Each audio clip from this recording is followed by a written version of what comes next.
I mean, it wasn't in vogue to draft high school kids unless they were tall.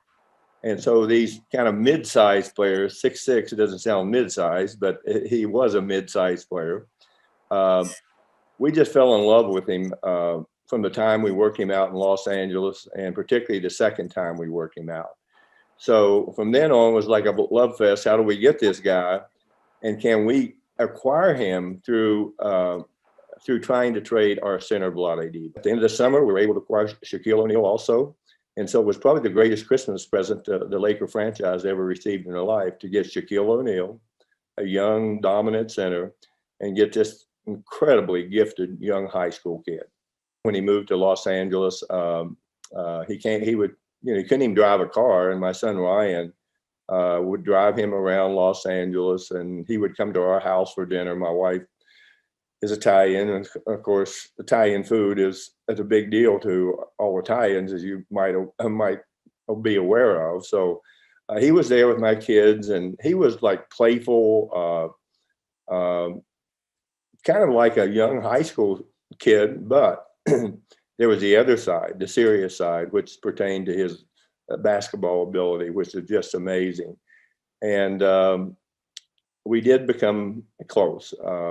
I tried to watch over him for a while for his mother and dad when we were going to training camp, which he didn't even participate in his first year because he broke his wrist playing basketball at Venice Beach outside.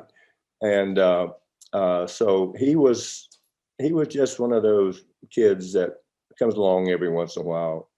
Fun, big laugh, very smart in the league. Everyone wanted to be like Mike. And I think there was a commercial, be like Mike. Well, as it turned out, Kobe Bryant looked like an identical Michael Jordan after a while. But there are pictures of him that there's certain poses and there's certain images of him on the basketball court.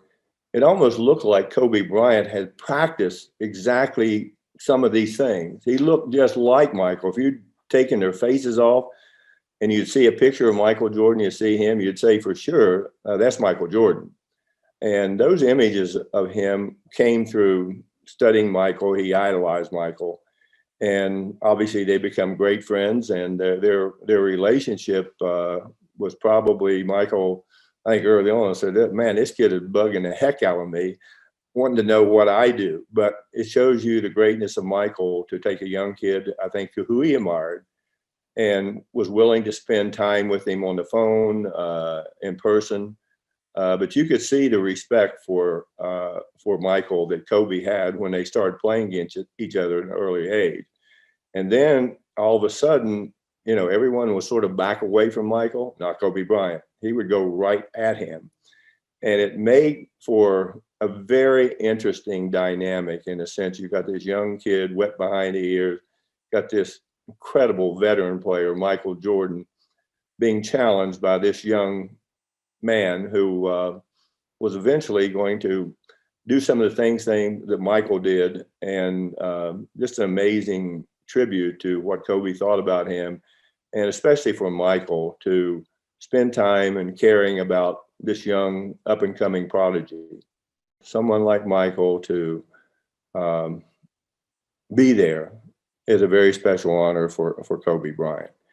And I would think that Michael would never want to disappoint Kobe Bryant, never. And this will be a historic night to honor an iconic player who is no longer with us. And it just doesn't seem right, to be honest with you, to have his idol there, introducing him, and to watch what that might have looked like. I think we all feel a little bit robbed because of that.